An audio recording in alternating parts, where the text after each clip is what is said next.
बिस्मिल्लाहिर्रहमानिर्रहीम। अस्सलाम वालेकुम स्टूडेंट्स। अच्छा बच्चों, 46 लेक्चर हम लोग स्टार्ट कर रहे हैं। तो लास्ट टाइम मैंने आपको बताया था कि हमारे सिर्फ दो टॉपिक रहते हैं, एक गैमा फंक्शन और एक बीटा फंक्शन। ठीक है, तो गैमा फंक्शन लास्ट टाइम कर लिया था हम लोगों ने। आज हम लोग स्टार्ट करते हैं बीटा फंक्शन। तो मैंने आपको पहले भी बताया था कि ये इतना डिटेल में करने की ज़रूरत नहीं है। जस्ट आपको बीटा फंक्शन की डेफिनेशन आनी चाहिए, फिर उसकी कोई एग्जांपल्स आनी चाहिए या उसकी प्रॉपर्टीज़, बस इतना का हो जाए हमारा ये टॉपिक क्लियर हो जाता है। ज़्यादा डिटेल में जाने की ज़रूरत नहीं है, वरना अगर हम लोग डिटेल में जाए तो ये आर्टिकल तो काफ़ी लेंथी हो जाते हैं। ठीक है, अच्छा सेम उसी वे में बीटा फंक्शन की जो है डेफिनेशन को स्टार्ट करते हैं। तो सेम इसकी भी ये होगा कि जो बीटा फंक्शन होता है वो इंटीग्रल की फॉर्म में डिफाइन किया होगा।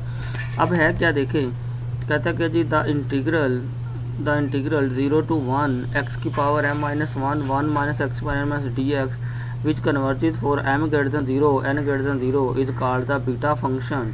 मतलब आपने ये देखना है कि ये इंटीग्रल हो आपका कि 0 to 1 x की पावर m minus 1, और इसमें जो m और n है ये आपने याद रखना है। ये आपका जो m है और ये आपका जो n है ये क्या होना चाहिए, ये ग्रेटर देन 0 होने चाहिए। फिर नेक्स्ट कहता है कि जी इसको हम लोग बीटा फंक्शन कह देते हैं इस इंटीग्रल को। फिर कहता है कि बीटा फंक्शन को हम लोग डिनोट कैसे करते हैं, हम लोग ऐसे लिख देते हैं कि बीटा इंटू एम एन। ठीक हो गया जी। अब इसने ये प्रॉपर वे में डेफिनेशन लिखी हुई है कि जी beta into m n equal होगा 0 to 1 x की power m minus 1 1 minus x की पावर n minus dx।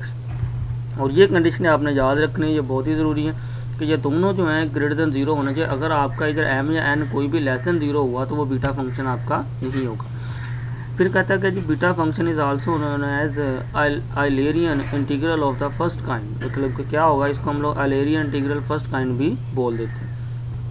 अच्छा, फिर इसकी प्रॉपर्टी तो उसने स्टार्ट की है कि पहली प्रॉपर्टी है, कहता है कि हमें पता है कि बीटा इंटू एम एन हमारा इसके पास इसके इक्वल होता है। फिर उसने क्या किया इसमें से कि ए माइनस एक्स किया। वो नेक्स्ट प्रॉपर्टी में दोनों में से दोनों फंक्शन में से 1 माइनस किया। देखो इसमें से भी 1 माइनस किया, इसमें से भी 1 माइनस किया हुआ। ठीक है, ये नेक्स्ट इसका हिंट दिया हुआ है, ये इधर अभी आपको मिल जाएगा। ये हिंट दिया हुआ कि जो 0 to a ये हमारे पास होता है कि एफ इंटू ए माइनस एक्स के ए को हम लोग इसमें ऐसे कर सकते हैं। तो इसको सोल्व करके हमारे पास ये चीज़ बचती है। ठीक है, अब ये चीज़ हमारे पास किसके इक्वल होती है, बीटा इंटू एन एम।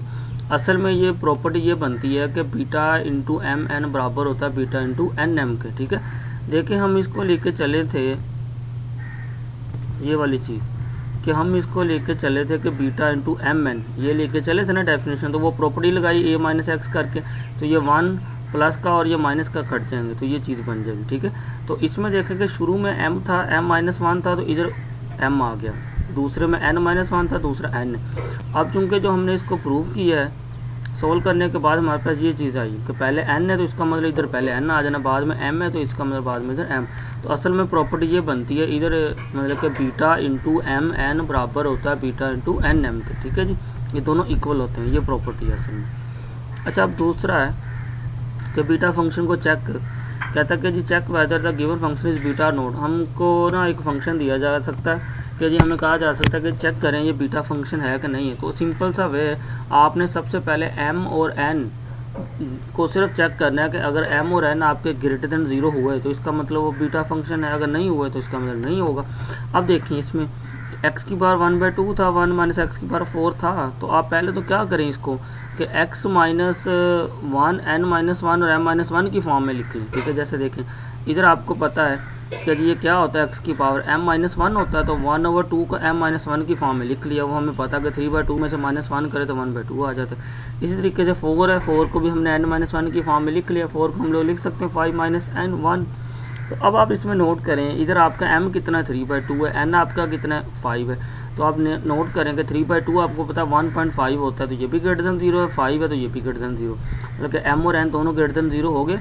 तो इसका मतलब जो आपका गिवन फंक्शन है वो क्या होगा, बीटा फंक्शन है। ठीक है जी, अब दूसरी एग्जांपल लेते हैं। दूसरी एग्जांपल में भी यही किया हम लोगों ने कि इसको आपने पहले लिख लेना, ये थोड़ा सा शॉर्टकट किया हुआ है।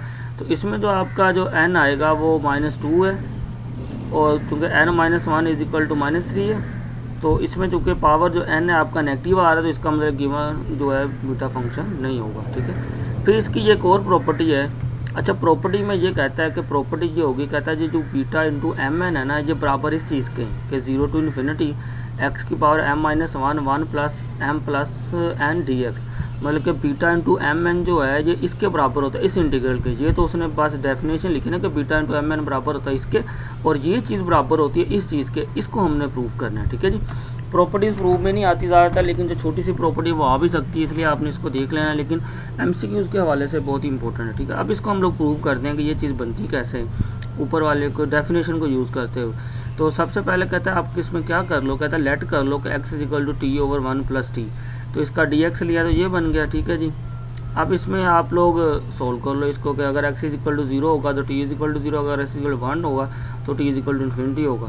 तो अब क्या करो, आप उस वाले इंटीग्रल में वैल्यू पुट कर दो, वो जो ऊपर था ये, इसमें हम लोग वैल्यू पुट कर देंगे, ठीक है, कि 1 प्लस एक्स, ये नीचे सारा इसकी वैल्यू पुट करने के बाद हमारे पास ये आ जाएगा t 1 plus t m minus 1 1 minus t n minus 1, ये सारी उसकी वैल्यू आ चुकी डी टी की, ठीक है।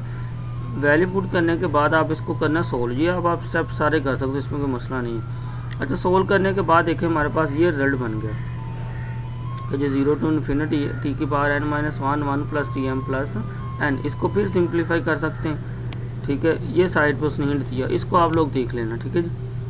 अच्छा, नेक्स्ट देखें। नेक्स्ट ये क्वेश्चन है, बल्कि ये क्वेश्चन ही कह लो कि या प्रॉपर्टी भी इसको कह सकते हैं कि ये चीज़ है कि जी 0 टू इन्फिनिटी ये वाली सारी चीज़ बराबर किसकी होती है, 2 बीटा इंटू एम एन।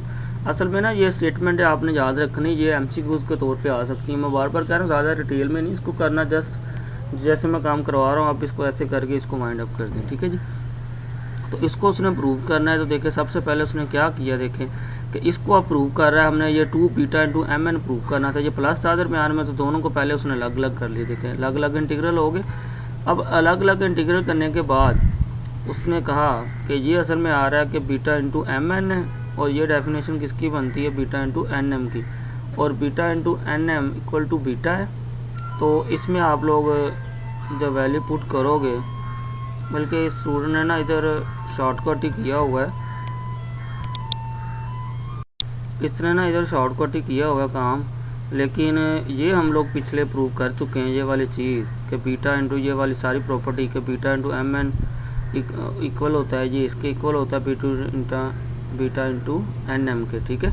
और ये दरमियान में इधर इक्वल नहीं आना, ये प्लस लिखा हुआ है, ये गलती से लिखा गया, ये हम पिछली प्रॉपर्टी में प्रूव कर चुके हैं, ठीक है। अब कि बीटा इंटू एम एन ये इसके बराबर होगा, ये बीटा इंटू एन एम के बराबर होता है। अब हमने ऊपर ये भी एक प्रॉपर्टी प्रूव की है, इधर ये इसने हिंट दिया हुआ है, मिस प्रिंट हुआ हुआ है कि हमने ये भी हिंट प्रॉपर्टी ऊपर प्रूव की है कि बीटा इंटू एन एम बराबर होता है बीटा इंटू एम एन के, ठीक है। मतलब कि बीटा इंटू एन एम बराबर होगा बीटा इंटू एम एन के, तो दोनों को ऐड करेंगे, ये प्लस है दरमियान में, तो ये हमारा 2 बीटा इंटू एम एन, ये प्रॉपर्टी प्रूव होगी, ठीक है जी। तो नेक्स्ट ये थोड़ा सा एमसीक्यूज़ हैं, ये मैंने बताया, थोड़ा सा आइडिया दिया था कि if f belong to R into alpha on a भी है, तो इसका स्केयर भी क्या करेगा, इसका स्केयर भी इसमें ए टू पी ए इसमें ही बिलोंग करेगा, ठीक है। कि अब अगर F1 less than equal to F2 है तो ये चीज़ है, ठीक है। एमसीक्यूज़ अब इधर तक जो है ये 2 टॉपिक मेरे रहते थे कि गैमा फंक्शन और बीटा फंक्शन का, ये दोनों भी मैंने आज कवर करवा दिए हैं। अब हमारा जो सिलेबस है वो कवर हो चुका है, हर चीज़ हमारी मुकम्मल हो चुकी है, ठीक है। और दूसरा मैंने आपको बताना था कि जो आपने मुझे असाइनमेंट जमा करवाई है ना, कि असाइनमेंट आपने मुझे जमा करवाई जो बीटा और गैमा फंक्शन की, तो आप अपने तौर पे जो आपकी असाइनमेंट्स है ना उनको भी देख लेना कि असाइनमेंट में भी ना आप लोग उसको देख लेना कि एक तो मैंने ये इधर से ये टॉपिक करवाएं बीटा और गैमा फंक्शन, और जो आपने असाइनमेंट मुझे सबमिट करवाई है तो आप उस असाइनमेंट में भी देख लेना कि जो इसकी प्रॉपर्टी या डेफिनेशन उसको भी आप लोगों ने एक दफ़ा रीड आउट कर लें, ठीक है जी। इधर तक हमारा जो है ऑलमोस्ट सारा सिलेबस कवर हो चुका है। अब हमारे 2 लेक्चर रह गए कि 48 लेक्चर तक कंप्लीट करना है काम। 48 लेक्चर के बाद मैंने आपको कहा था कि मैं आपको फ्री कर दूंगा। तो अब नेक्स्ट क्या करना है कि जो 47 लेक्चर होगा ना उसमें मैं आपको करवा दूंगा ऑब्जेक्टिव, मतलब कि जो पिछले साल के आए थे। आपको पता है कि वो हर साल सेमेस्टर का मैं पेपर रख लेता होता हूँ ताकि एंड पे ना आपको सोल्व करवा दिया जाए, तो वो आपको थोड़ा सा उससे आइडिया भी हो जाएगा। तो वो एक में लेक्चर में मैं आपको ऑब्जेक्टिव करवा दूंगा, और उससे जो नेक्स्ट लेक्चर होगा उसमें आपको मैं सब्जेक्टिव जो आएगा उसके बारे में बता दूंगा। तो फिर उसके बाद आप लोग फ्री हो, ठीक है। फिर आप लोग अपनी तैयारी करना, रिवीजन करना, ठीक है जी। तो नेक्स्ट इंशाल्लाह उस पर होगा। इधर तक जो हमारा जो पढ़ने वाला काम था आज हमारा वो सारा कंप्लीट हो चुका है। अब सिर्फ मैंने क्या करना है, आपको जो पास्ट पेपर था वो पास्ट पेपर को डिस्कस करना है। एक दिन हम लोग ऑब्जेक्टिव को डिस्कस कर लेंगे और एक दिन हम उसको सब्जेक्टिव को डिस्कस कर लेंगे, फिर हम इंशाल्लाह इसको वाइंड अप कर देंगे, ठीक है जी। तो नेक्स्ट हम लोग इंशाल्लाह ऑब्जेक्टिव स्टार्ट करेंगे। ठीक है, पढ़ने वाला जो हमारा सिलेबस का काम था, जो थ्योरम वगैरह जो कुछ भी था, वो आज तक फाइनलाइज, आज तक हमारा सब कुछ ये ख़त्म हो चुका है। ठीक है, कि सिलेबस का हिस्सा हमारा कुछ भी नहीं रहा, टॉपिक हमारे हर चीज़ क्लियर हो चुकी है। ठीक है, अब सिर्फ वो पास पेपर 2 दिनों में आपको करवा के तो हमारा ये वाइंड अप हो जाएगा। ठीक है जी, ओके जी, अल्लाह हाफिज़।